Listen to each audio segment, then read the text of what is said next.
those that were sitting listening to their radio at 11:59, hoping to get just that little bit of boost right now, to get that energy, because they know here at Behind the Brand, we never come half-hearted.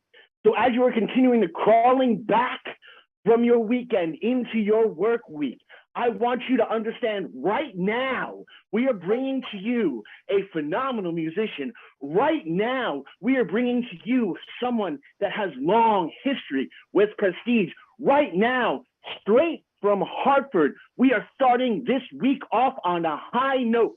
I want you to put your hands together, not mentally. Actually, mentally, not physically. I don't want you to crash, so keep your hands at 10 and 2 if you are driving right now. But put your hands together, and just because we're having a super cold weekend this next weekend, we all definitely want to make sure that it don't snow. But I really want you to understand and respect the amazing Jerome Clayton.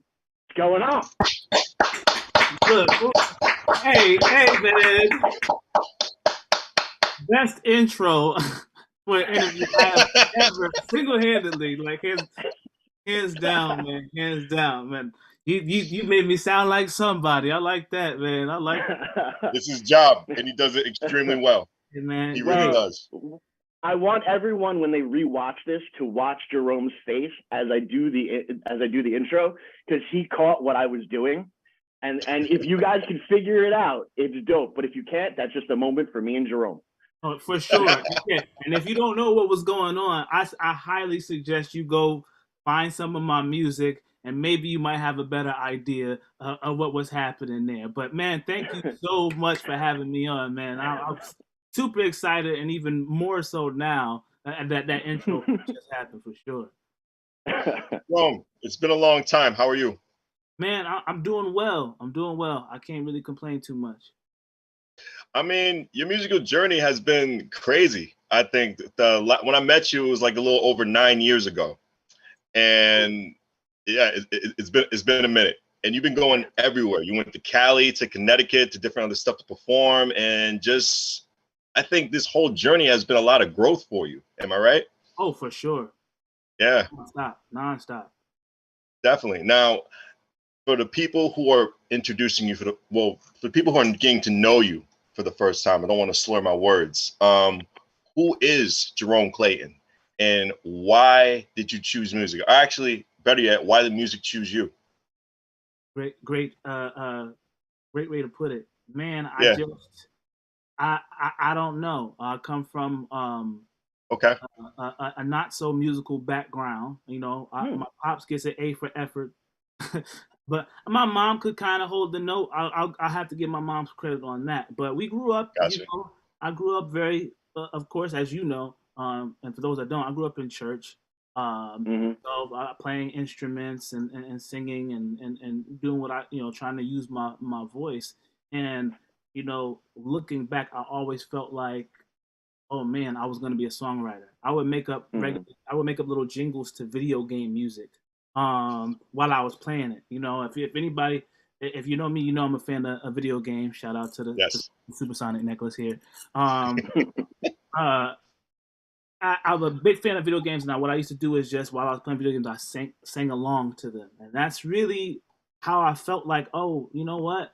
I think there's something there. And then, as I got older and I went to high school and started experiencing jazz music and things of that nature, things just took off. So I played predominantly. A lot of people don't know I didn't sing a lick of music to like the public until like senior year of high school.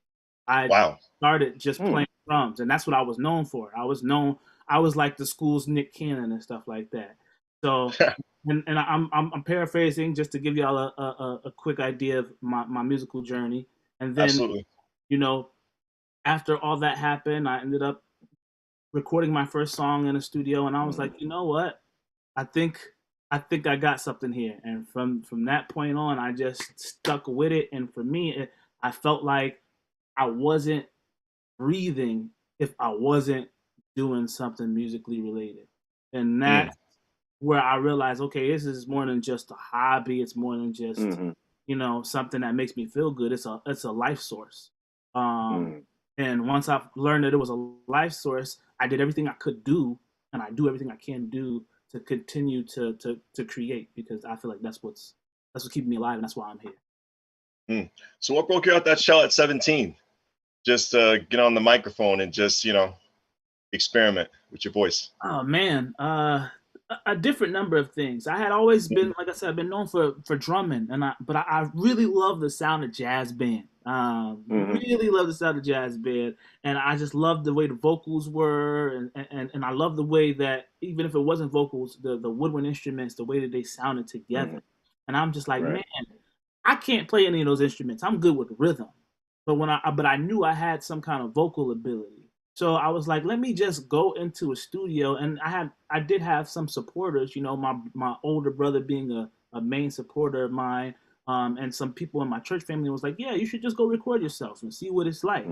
And I did that, and I really enjoyed it. I really enjoyed it, and that was fresh out of high school, and I was like, that's something I want to do. But I will say, it wasn't until 2010 that I finally felt like, okay, wait a minute, this is it. This is it. And that was when I re-met my current friend and engineer. His name's Johnny. We played guitar together in high school. And he came to me one day back in like 08 and was like, hey, I'm gonna build a studio one day, and I want you to come through. I was like, okay. Finally he did. I met up with him. I recorded my first song, and the way that I sounded on that record, it just blew my mind. I was like, yeah, this is it. This is what I'm going to be doing. For sure. That's awesome. That really is. It's a great story. But I know for a fun fact, you were in a band. What was that band's name?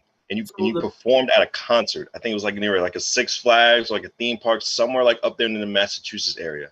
Talk to me. So Mulatto, shout out to Mulatto. Those are my guys. I met the band back in, I want to say 2012, 2011. The leader of the band's name's Gary Skillet Smith. That's my homie.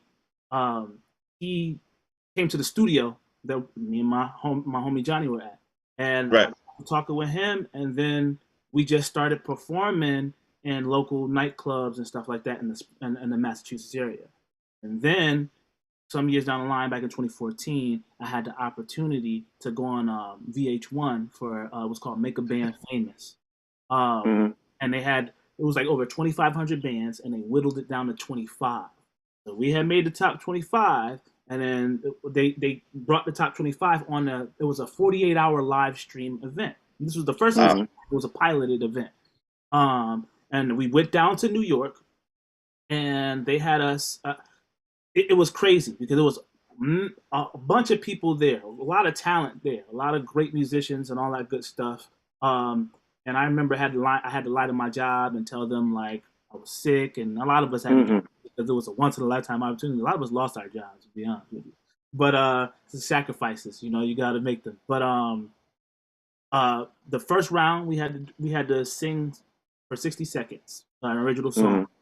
And the second round we had to do a cover. I think the cover was YMCA that we did. The third round was like, hey, we're going to give you all night to come up with a brand new song about wanting to be famous. So we're like, okay, cool. We stayed up all night, performed the song at like 8 a.m. No sleep. This is live. They live streamed the whole event.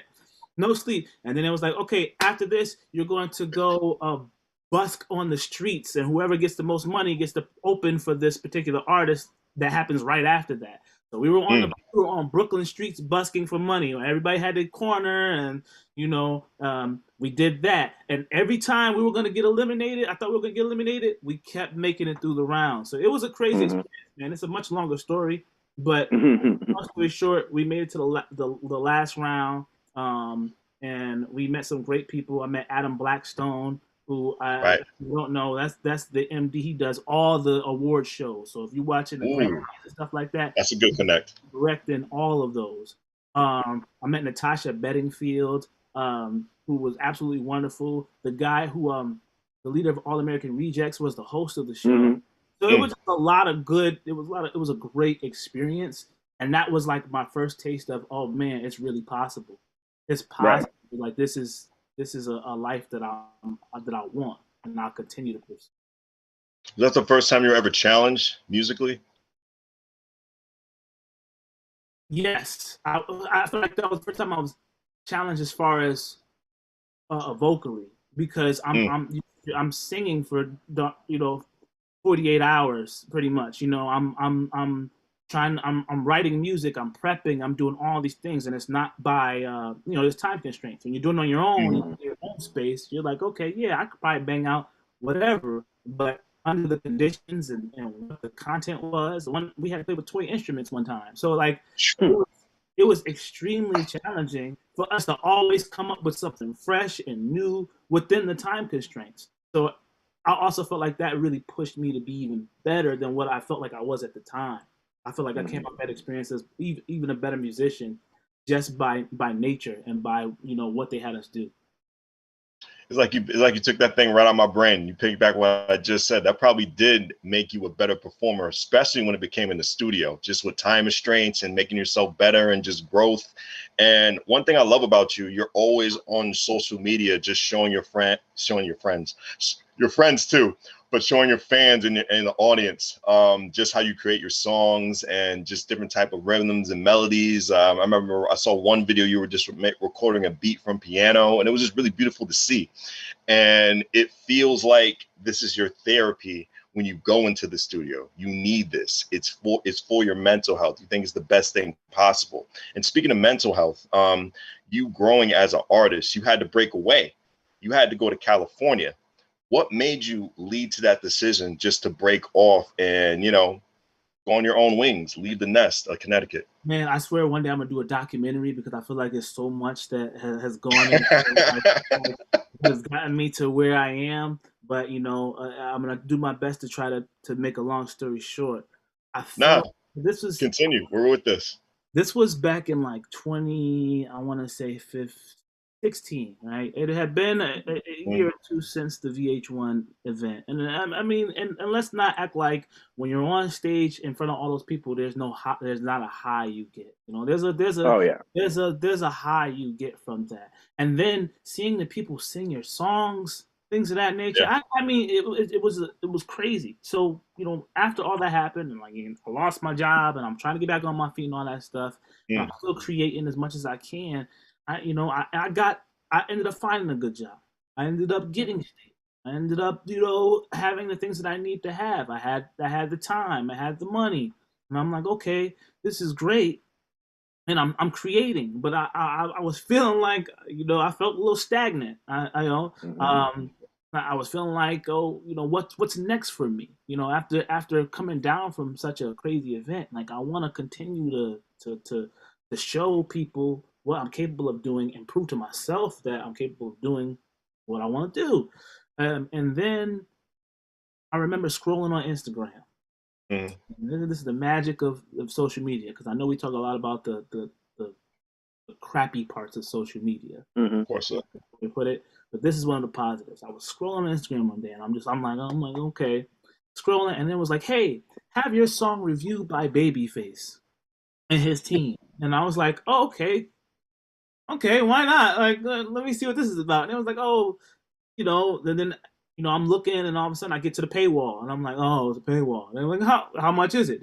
$30. I'm like, all right, fine. Yeah. Whatever, I'll spend the $30 if I can get a critique from the team. I know my music is good. I know it's not bad. I'm like, I feel like they'll have something great to say. So, I want to say like a week or so went by. I'm hanging out. I think I just bought some studio equipment to have in my home studio, and all of a sudden I get a call, and they're like, "Hey, congratulations, you won!"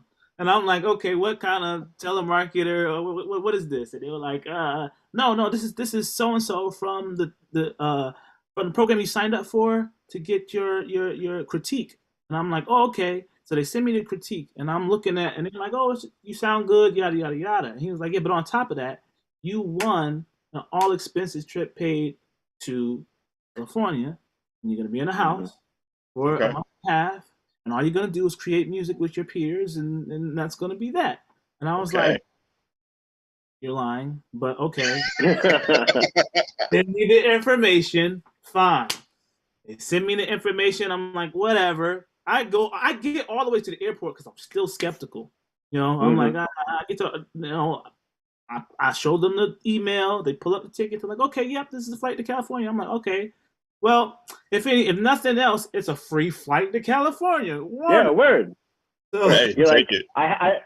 as long as there was a return ticket in there as well, I mean, you take the adventure. hey, listen, I'm not gonna lie to you. Even if there wasn't, I was going. That's Oh, where word. I was. Word. I was like, I'm just gonna go. So you know, I went. I got off the plane, everything, and it was just like the Mhm. movie. You know, you finally get your bags, and then as you're trying to exit or wherever, I see somebody with, you know, my name, like holding it up, and I'm like, oh shoot. I walk over there, all of a sudden there's a bunch of cameras. I'm like, oh crap. So I'm meeting a bunch of people from the show and all that stuff. So long story short, I went to this particular place in Beverly Hills. It was like Okay. a mansion. I stayed with a bunch of people from all over the world, not just the U.S. The people from, Wow. you know, India, Kazakhstan. You know, a lot of different cultural differences. We all got under one roof, and we all love music, and it was a unforgettable experience. That changed my entire life. That changed my entire life so much so that prompted my move. Because we ended that on November 15th, and December 15th that same year I was in California living there. So I was That is crazy. games. So I moved to Oceanside, and it was the best decision I've ever made as far as my career goes, music, like as far as, and even just a life experience for me.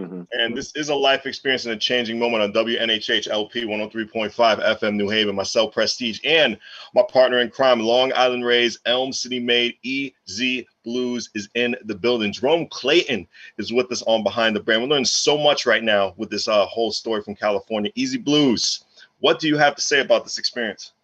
Well, you stated that you needed to make a documentary. Let me offer you something a little bit different from a business point of view. Feel free to take the notes possible. I know you're big into the video game culture. Don't do a documentary. Hook up with a phenomenal visual artist and do a graphic novel. Do it in 3 chapters. You know, let's put it out there. Phenomenal merch aspect in there, and then also some of the stills from that graphic novel can be shirts and stickers and stuff like that. Plus, anyone can do a documentary, but who has a graphic novel about their life? Let's be real. Sure. So I'm just putting it out there. You know, you've had this incredible experience, and it is a best way to monetize it, but also holding more of an artistic integrity. I'm just putting it, you know, take from what you will. I like the way you think. You know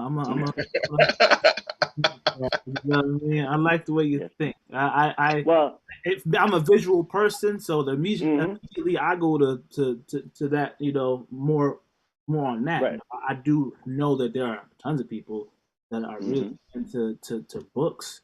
It's oftentimes felt like a lost art. So I feel like that's actually it'll really. I feel like I'll be able to present it differently. So I like it. Yeah. Well, and you can also then like put it up for digital aspect as well, like on your website, and release, like when a new chapter comes out, you release the QR code for the next chapter. Or you can release that QR code like in the poster for your next single, kind of like hidden. And if they can find that QR code, they get the next chapter of the book. I'm just again, and the proper diagnosis for the way that I think, they call it broken. And that's fine. But well, you know what, Easy? Well, you gonna have to be on the team because I you know, like these are some great ideas, man. You have to be on the team. You need to figure it out. Speaking of great ideas, speaking of great people, speaking of great atmosphere and everything, tell me a little bit more about Cali. Who are some of those intriguing and great and unique minds that you met? I mean, there was so much culture and everything you saw while you were out there. Please tell me about that. Yeah, man. I can't mention California without mentioning like the love that I have for everyone that was in that house with me. You know, we went through a bunch of mess together because a lot of people don't know. And again, in a graphic novel now, talk about this. but this was yet another piloted show. So that has yet to be released to this day, to be honest. And the experience was as great as it was janky. So there's a lot to talk about within that. But the people, was what stuck with me because we were going through this together. So there's a artist. Her name is she goes by the name of Dil Nas, and she's from Kazakhstan. And she's actually famous in her country. So I met her, and she was such a sweet soul, and she could really sing. She could really sing, and it was just like when she started singing, you couldn't hear her accent whatsoever. Like I couldn't hear her accent. It was just so. She sounded like she was an American singer. I met a guy. He was my roommate. His name was Jesse. Jesse is a phenomenal songwriter. The way he paints pictures, I took a chapter out of his book because I liked the way he was able to paint pictures in his songs. He had a song that I remember today. It's called 2020, where it's talking about basically seeing things in 2020 hindsight, in a relationship. But the way he would address and say things and paint that picture, I was like, ooh, I need to borrow that. There was another young lady who played guitar. Her name was what is her name? Look at my mind. Right. But either way, she was amazing. Oh, her name was Shubangi, and she was from India. Okay, so she play and sing, but she was phenomenal. So all these different musical perspectives. Man, I was so full. And every day being able to wake up and do music. Like I wasn't worried about what I'm going to eat because that was provided. I wasn't I wasn't worried about studio stuff. We had multiple studios in the facility. So it was just a musician's heaven, if you will.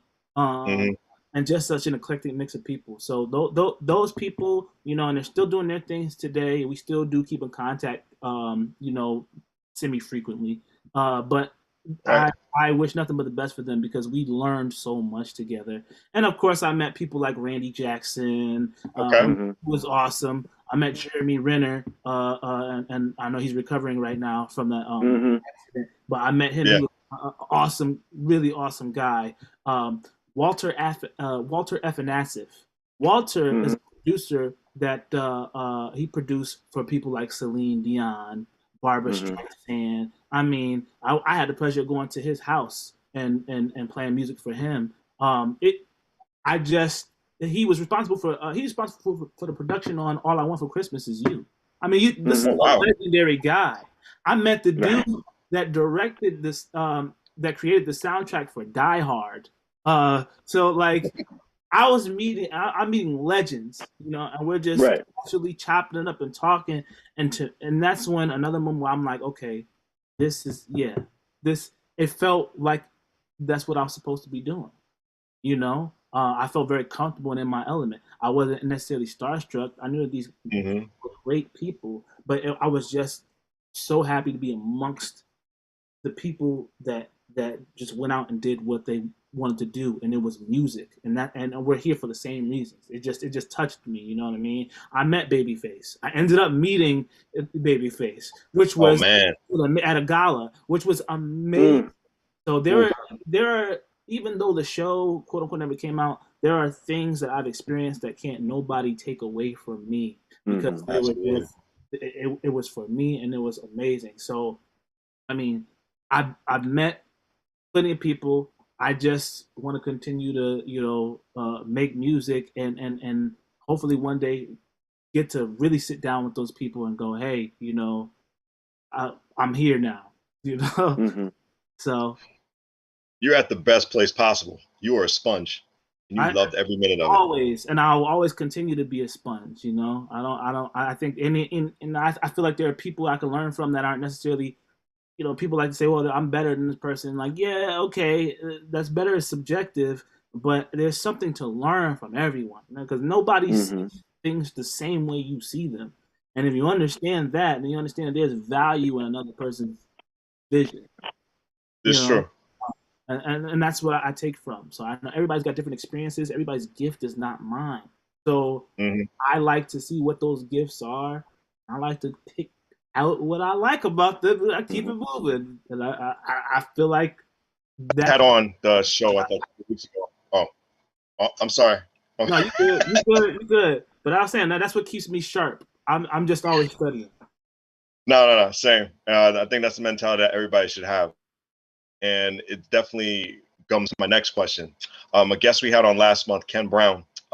What did he see in you that you didn't? Because I know you guys met. I think you were one of his clients, I believe. I think for him and a lot of people that meet me, they just see somebody that's relentless as far as my conviction and my joy. I don't do music for the. It's good to be paid off my craft. It's good to it's going to be a blessing to live off of what I love to do. That's the goal, right? But my mentality is this: if I don't make another dollar doing this, I'm doing it just the same. It's my lifeline. So and when you can't live without doing something, you just do it.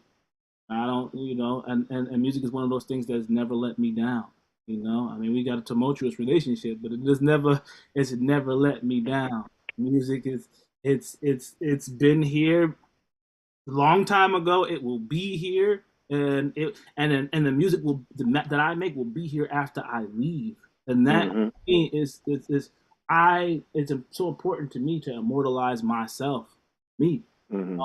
And I just think the audio just does that. And years and years and years from now, you'll be able to go and listen to a Jerome Clayton song and get a glimpse of what was on my mind, what was on my heart. And I think that's the best thing ever. I think that's how you leave your mark, or at least for me. That's how I intend to leave my mark on the world. Easy Blues, can you agree? Because you're a musician yourself. Well, no. See, this is one of those things that we talk about on the show on a regular basis. And again, I never pour salt in anyone else's hustle. You do what you need to do, how you do it. That's fine. But there are certain individuals in life that as you referenced in the beginning of the interview, Prestige. There are certain people who choose to be a musician. There are certain people who choose to be an artist. And then there are also those that this is just who they are. This is just 100% a part of them. That is what that's what you're saying to me, at least, Jerome, is, a lot of people say, well, how can you, and people do this with me as well, because I got a lot of different things that go on. How do you separate, being a parent and being a musician? I say, I don't. Right. I'm just me. And, I happen to be a musician parent. And if that means, taking my kid to the recording studio, I got to do that because I couldn't find a babysitter. You know what I mean? And, but that also means explaining to my kids that this isn't a normal life. You can't go into school on Monday and be like, what do you mean nobody's dad took them to the recording studio? Don't do that. We're not normal. Like they like went out to McDonald's, you know what I mean? And like, it's not a glamorous life either. Everything that you're talking about, there was struggle to. You specifically said when you did the VH1 thing, y'all lost jobs. That is what I want people, that is the most important thing about this show in particular. This show in particular, we don't just highlight the good aspect. We talk about the struggle, what is actually necessary to go through. Throughout my entire career of being a musician, I've had younger musicians come to me and go, what do I need to do to get forward? And I look at them dead on. I was like, you need to love it. You need to love it so much that ramen, and not the good stuff you get from the corner store, that packet for 39 cents of getting 100 of them, that is your meal. That is your balanced diet for a long time. You might never see a dime off of that. And if you're comfortable living on ramen and you can still wake up and be happy every morning, then you found what you're supposed to do. It is stated, you find what you love and figure out how to get paid on that. And that is where you can live the most fulfilling lifestyle. I might never drive a Bugatti. To be honest with you, I hate driving, period. But I wake up every morning and I'm okay because I know Mondays I get to jump on the radio and be completely ridiculous, and I have a captivated audience for a little bit of time. I know that Fridays we're also releasing a show to do that as well. I know that I have practice every single Monday. These are the things that get us through. And something that I learned when I was in the military, especially through basic training, is when life can get super complicated, when you break it down to living moment by moment. You used to wake up in basic training and go, okay, I just need to make it to breakfast. If I make it to breakfast, it's going to be a good day. And after breakfast, say, I just got to make it to lunch. If I can make it to lunch, it's a good day. If I can make it to dinner, it's a good day. If I can make it to lights out, it's a good day. Every single day living like that makes you a much better human, makes your quality of life that much better, makes all those super califragia problems that much smaller. And that's how we can push forward and get through. You've taken chance after chance after chance where the person who is super secure, now again, I'm not going to use negatives, I'm not going to say crazy or what, the person who is super secure and really needs that paycheck to make sure that everything is there, and they don't have that, I don't know if my parachute is going to work, faith that you have, they might look at that and look at it as something dangerous. But for a human like you, it is no more than who you are. Yeah. As you have grown through that, what is that one string of advice? Because look, man, it seems like you were crafted like this, but I also know from doing all my pop culture aspect of it, okay? Luke Skywalker was a heck of a Jedi, but it took Obi-Wan to bring it out of him, and it took Yoda to bring him out more. Mm-hmm. Who was your Obi-Wan, and when did you meet your Yoda? Oh man, okay. So I shoot. Okay, I think my Obi-Wan was, and lucky enough, I know just enough about Star Wars to really get my Obi-Wan had to be my homie Dominique, and God rest his soul. He passed in 2012, but he was a guy that was always on my ass about recording. There was at one point where I was living above the studio, and I had access to the studio, and I was in there a lot. I just wasn't in there enough for him. He was just like, he would call me like, Jerome, what you doing? You upstairs? Come downstairs. I'm like, bro, right. I've been recording nonstop for like the last, like 3-4 days. So come on. Come on, what you waiting for? Come on downstairs. He was like, we need now. And there was something about our relationship that just made me feel like, and we said it inadvertently, like, oh, he's not going, he won't be here long, because he had such a sense of urgency. And then I think part of him knew. He instilled that fire in me years ago. To be like, yeah, let's go. If you're gonna do it, go do it. And I got obsessed. Like I got obsessed, and it was like he dragged me. I wasn't going by myself, but he was like, no, he was pushing me. So that was he definitely is my Obi-Wan in a sense. I feel like, who did you say the other character was? Yoda. My Yoda.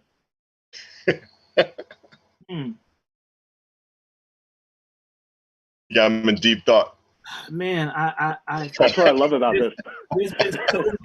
There's been so many people that have been integral into. Let me give you a little bit of a caveat here, because it also could be a moment. What moment in this incredible journey was that Yoda moment? What moment was that, like, okay, it's time to level up. It's time to be better. Because that's the thing. And for those that don't know the Star Wars stories and stuff like that, Yoda trained and put Luke through heck, but he also gave him the confidence to go out on his own and fail. So, and he had to wind up coming back to pay tribute to that Yoda, to the Yoda aspect. So what moment was it? If there wasn't a specific person, what was that moment then? If there was a moment, man, there was a moment where I was by myself in California. I went through a weird breakup something like that. And that person that I was with, to me at the time, was my California. So, and she was the only person I knew out there. So when that ended, I felt very lost. You know, I was very, very lost. And then, you know, I sat there, and then I had many moments at 4 a.m. You just out of through my depression and everything like that. And I said, you know, and I said to myself, and I used to talk to myself out loud, because I don't know if people do this, but I think you should. You should talk to yourself out loud. I think that is it's a great way of sifting through thoughts. And I said to myself, my greatest fear. What's my greatest fear? And I said, my greatest fear is me not doing what I said I wanted to. I'm more scared of that than anything else in this world. And that was the catalyst to where it was like, no, you just gotta go. Every time you just gotta go for it. Because we do so much. We run red lights to go to work. You know what I mean? We do. We will do so many things to go to a job that really has no benefit outside of the necessity of life. You know what I'm saying? And the things that we want to do that give us life, I'll do it tomorrow. Yeah. I'll do it later. I say I can't have that mentality. I can't have that mentality anymore. I need to because I don't want to look back at myself at 50, 60 years old and be like, man, you know, if I would have did this, I was nice. If I would have did this, I'd have probably been on. I don't want to be that guy. Never. Right. I'm gonna continue to do what I need to do that makes me feel good, because it's only me that I have to prove anything to, you know.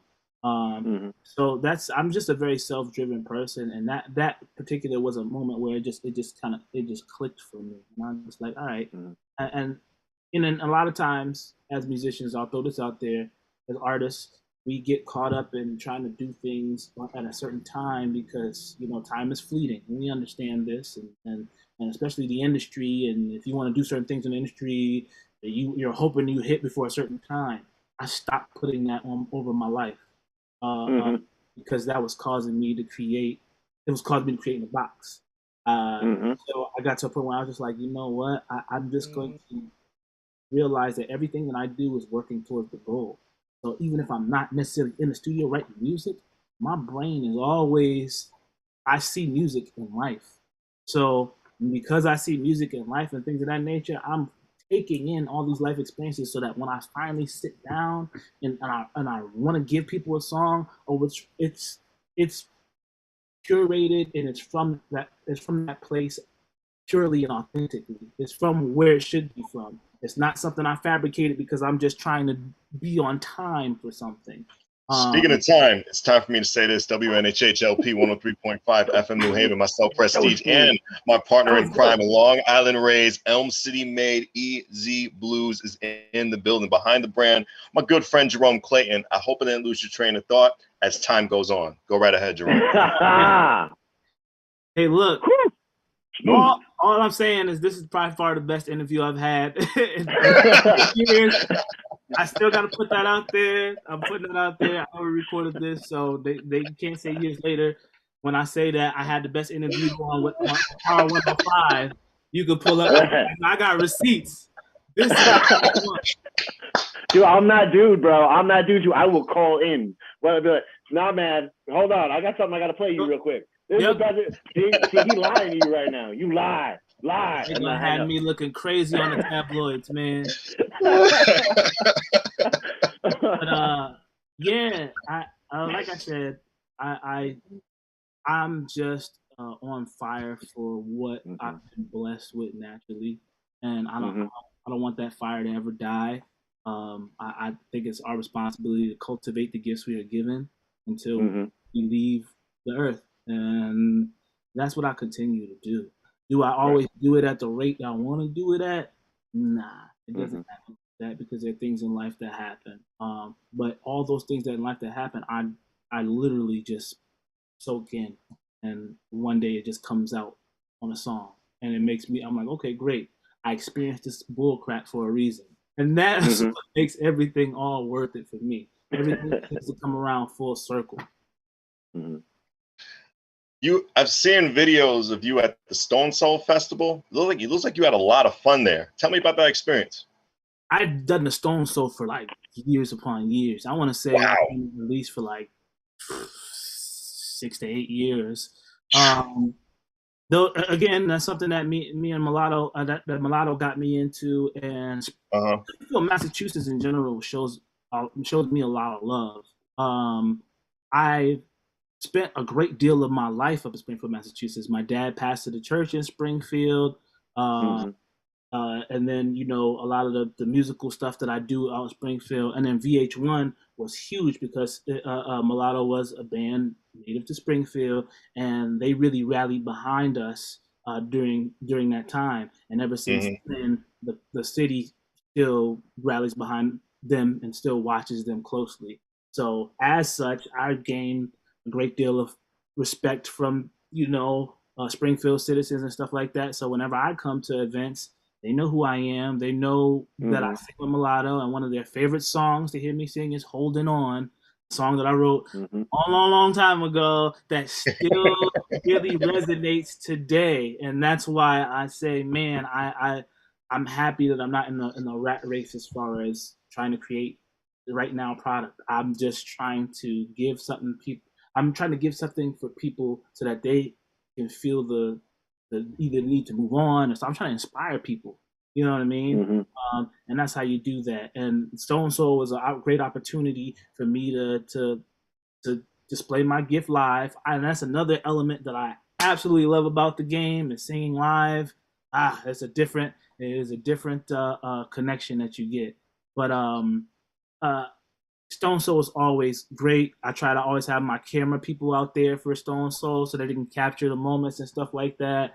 I really plan on amping up my live shows in the future. So, and I'm hopeful that Stone Soul will give me the opportunity to share that with them.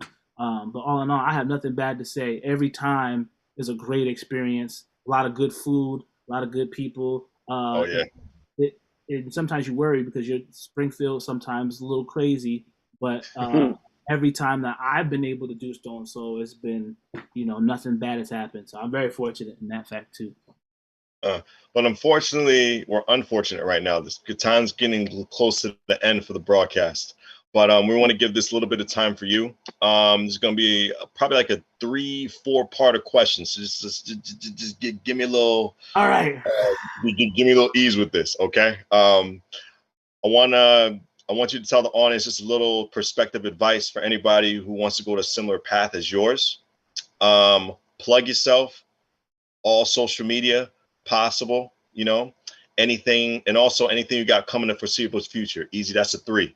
And number 4, introduce the song that you provided for us for the show. Okay. All right, man. I'm gonna try to remember all that. All right. Firstly, nothing worth having is easily attainable. So, if you want it bad enough, you'll go get it. But don't expect it to be easy. Don't expect it to be hard. Expect it to be gut wrenching because that's what it is. And one thing I always say to myself, and I say to God, is if I have to go through it 50,000 more times to get where I'm trying to go, so be it. That's how passionate I am about it. And if you're not that passionate, step away from it. I'll say that for that. The next thing, what I got going on, there's a lot of stuff that's going to be coming up in the near future. I just appeared on my buddy Ian's All the Way Clothing performance. So that's going to be coming out really soon. I'm going to be displaying one of my newer songs that I have coming out. I do hope to be releasing some more music this year. That is to be announced. I know we're not in the holidays anymore, but I really want people to go and listen to that "Don't Snow" song for this next holiday season coming up, because I'm telling you, I feel like it's a classic song that you want to play in your houses, and they'll probably said "Don't Snow." Don't snow. Yes, I'm for it. Yeah, we don't want it to snow. I'm not. Like it. I wanted to make it. So that's a whole nother conversation. But y'all get what I'm saying, right? what else are we saying? Oh yeah, my social medias. Everything is Rome860 for the Twitter. Is Rome860 for the Instagram. If you want to look up my music, it's just Jerome Clayton. I try to make it as easy as possible for people to reach me. So it's my actual name. That's how you reach me. Jerome Clayton on all social media. Even if you don't know my little Instagram tag, you type in my name, more than likely I will pop up. There will probably be some merch this year that I'm really trying to work on, and special details are coming soon to that.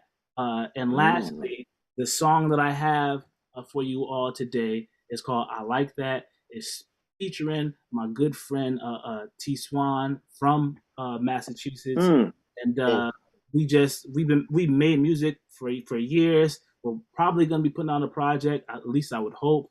But this was just something we made to make us feel good. Jerome, it's been a pleasure and great to see you again, man. Happy As you're doing always, well. man. It's so great to see y'all, and thank you so much for having me once again. Best interview ever, man. Best interview ever.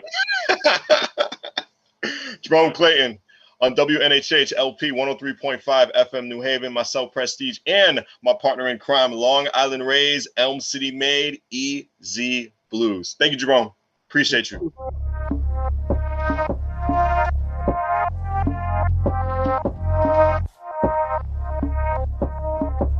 Yeah.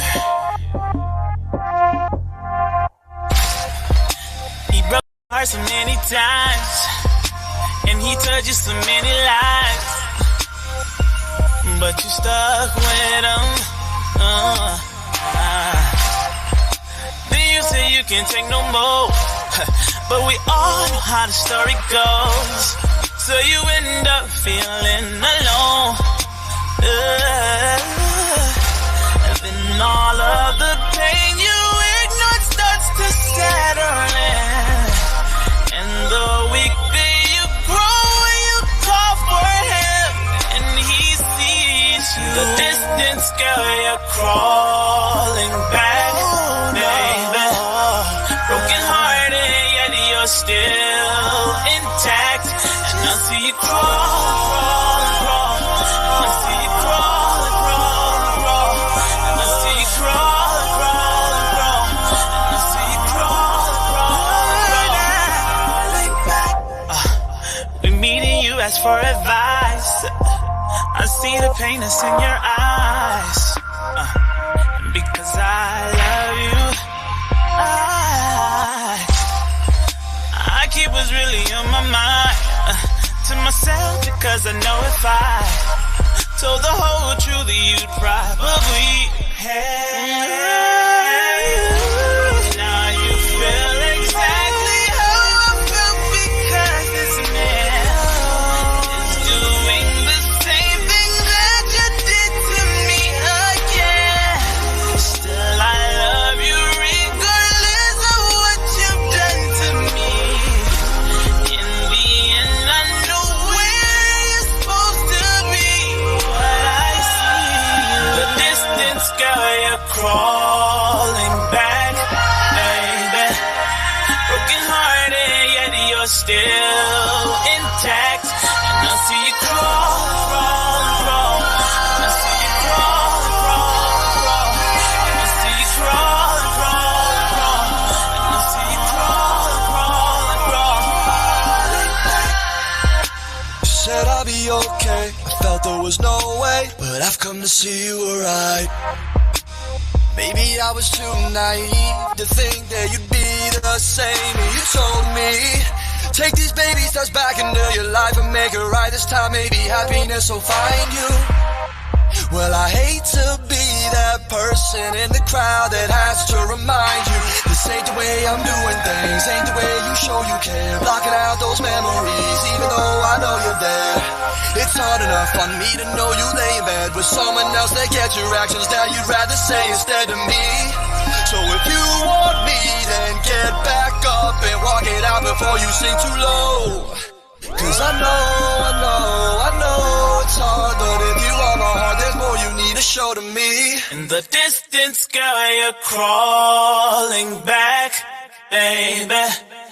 Broken hearted, yet you're still intact. And I see you crawl and crawl and crawl. And I see you crawl and crawl and crawl. And I see you crawl and crawl and crawl. And I see you crawl and crawl and crawl.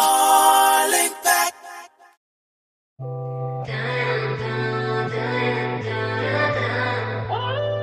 Yeah. You know, I like the what you do.